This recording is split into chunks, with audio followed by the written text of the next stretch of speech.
Annoying your friends the smart way. This is a fun lesson in NLP anchoring. I'm Chris Thompson and I'm Mike Mandel. The hilarious Mike Mandel. Now, a few years ago, you told me a story about using anchoring, an NLP principle, which I'll get you to explain, and how just in some harmless fun, you did something a bit unusual. Oh, buddy, it's for messing with people's heads. Anchoring is fantastic. And again, we're not telling you to do this stuff. We would never tell you to. Only with friends. Only in friends. Harmless ways. Fun stuff. The power of NLP and hypnosis. Yeah.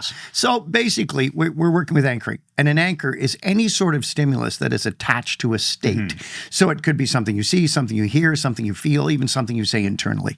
And so anchors happen all the time. When something is a strong emotion, whether it's good or bad, things can get anchored to it if they're happening at the same time. So, you know the example. It was many years ago, I was teaching, we were actually recording hand-to-hand combat training on video at a British Army base. True story. So we're looking at early 2000s. And the other guy I was working with, he was doing a demo, he was doing a talk. So he's explaining this concept. I'm sitting off camera with my friend Clive Elliott, who's an amazing martial artist, and we're watching this guy present. And because he was working with no teleprompter, he's doing it off the top of his head. And I knew it was just a matter of time until he screwed up. So I'm sitting there, I had my right leg over the knee, so my ankle is over my knee. And I'm sitting there with this in view, and he's talking, and we're in his peripheral vision. He makes a mistake, he blew over his words. As soon as he did, I sniffed really loud and went, and then put my leg down at the same time. And then he starts doing his thing again. I reset, put my leg back up. He screws up again. And then put my foot down again. And this now becomes anchor. Yeah, like that. Crossing so he's seeing it in his peripheral vision, or in his foveal vision, or his peripheral vision. His foveal vision's on the camera. Right. And he's hearing the sniff unconsciously. This is all done when we're not actually recording. So now he gets ready and he starts talking again and starts teaching. And I can't sniff because it's going to be heard. Instead, I just put my leg down like that. And he blah, blah, blah, and screws up. And we're all laughing. And we start putting pressure on him. Get it together. It's not hard. Just say, okay. That's even worse. That's like when you're doing stage hypnosis and you say, try to remember try as hard as you can. Yeah, I'm saying, try to get it right. I might probably use try. And I did this maybe try 5 not times. To keep screwing up. It is wonderful. So you anchor whenever they have a frustrating mistake and keep firing it. And it keeps emphasizing the anchor. If you set it up a few times. I'll give you another example.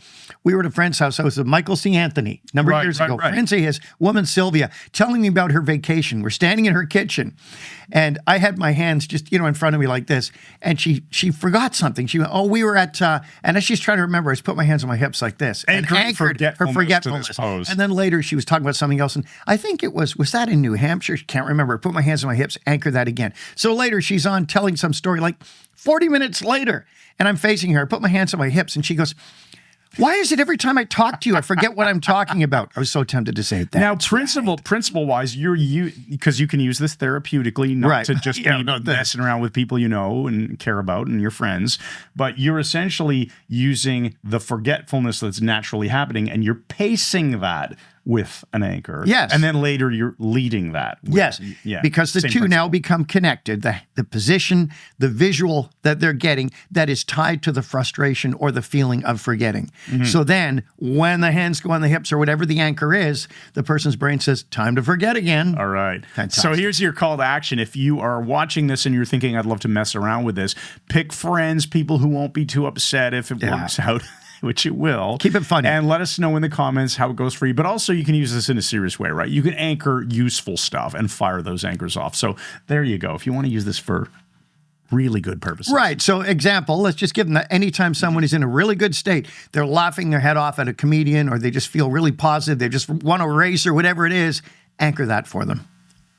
Tug your earlobe or something weird. Thanks again. All right, thanks. Make sure you click that subscribe button on our YouTube videos so that you'll always be able to be subscribed to our YouTube channel. Ring that bell so you see our next videos. Check the links in the description below. We'll put some resources for you so you can learn more about conversational hypnosis, including getting a deck of these awesome language cards, and we'll see you in the next video. Thanks again, and good night. You.